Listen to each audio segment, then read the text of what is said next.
Hey guys, Chrissy here with another tutorial. I'm in beautiful sunny Michigan right now on my porch, hoping to get some vitamin D before the fall rolls in. Today I'd like to speak a little bit about Adho Mukha Svanasana, or down dog. Very, very popular pose. You'll probably see it in most of the yoga classes you take. It's a posture that is easy for some but very difficult to get at first without some proper training. And so I'd like to talk a little bit about what I see some beginners run into when they first try to practice down dog.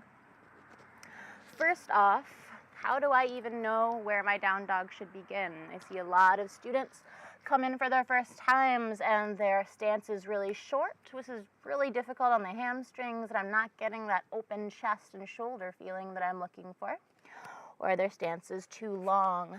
So this is really difficult. It's a lot for my calves to deal with. It's a lot for my abdominal muscles and my shoulders. So you want to find that happy medium by first coming to plank. So your plank position is what will guide where your down dog is. Once you reach plank, bringing your hips up and back, creating that upside down V with our bodies. Hands are shoulders width apart, feet are hips width apart, and I shouldn't have to walk my hands or feet at all when transitioning from plank into down dog.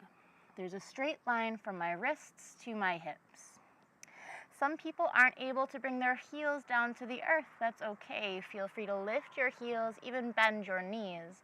As long as you're creating a straight line from wrist to hips, you're getting that nice opening in your chest and in your shoulders. Talking about our hands and any wrist injuries that you might start to feel if you do down dog incorrectly. So we want our hands to be spread wide, fingers spread wide. And almost like you're framing a picture, your pointer fingers are parallel, driving all of your knuckles down into the earth, especially this knuckle where your pointer finger reaches your hand. That one always wants to creep up. So we press it into the earth like tiger claws, distributing the weight evenly within our hands. A couple good wrist stretches to do, maybe before you do down dog, is to grab your fingers, pull them towards you gently. Maybe take your wrist palm towards the sky, grabbing underneath where the thumb connects to your hand very gently, twisting your arm. Shaking out your wrist is great for the carpal tunnel, and one of my personal favorites is to move from tabletop and gently walk your hands to the side. Maybe your fingers turn towards you, listening to your body, where your limitations might be, and pausing here for a moment. Feel that stretch in your wrist. Some alternatives for your down dog wrists would be to come onto the knuckles, and I've seen really strong yogis do their entire sun salutations on their knuckles.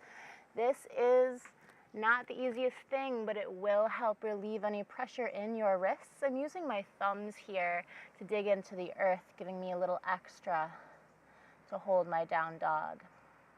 This is not the easiest posture though, however, so sometimes down dog might not be your medicine, and that's okay. A great alternative is to come to a wall for down dog, so standing down dog. I obviously don't have a wall. I am outside, but I'm going to mime a wall for you, so pretend there's a wall right here. Bringing your hands to that wall in front of you, walk your hands about a hand width up, and begin to bring your hips back. So we're creating that straight line from wrist to hips, allowing our heart to come down, this time towards the wall.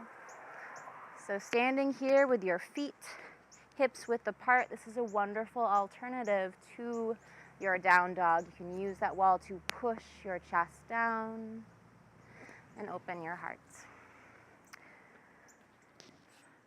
So let's take a couple moments in your new down dog. Hopefully that helped you a little bit here. And remember, whenever you come to a pose, feel free to explore once you feel comfortable here.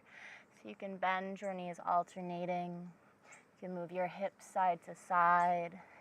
Explore here. Notice what your body can do. Notice what feels good. Your body's always trying to tell you something important. Sometimes all we have to do is listen. Thank you so much for joining me today. I'm sure I'll have more tips and tricks for you later on. And please let me know if you have any comments, any questions about Ardha Mukha Svanasana, comments below. Or if you have any suggestions or things that you want to learn in your practice, please let me know and I'd be very happy to serve you. Thank you so much for joining me. Namaste.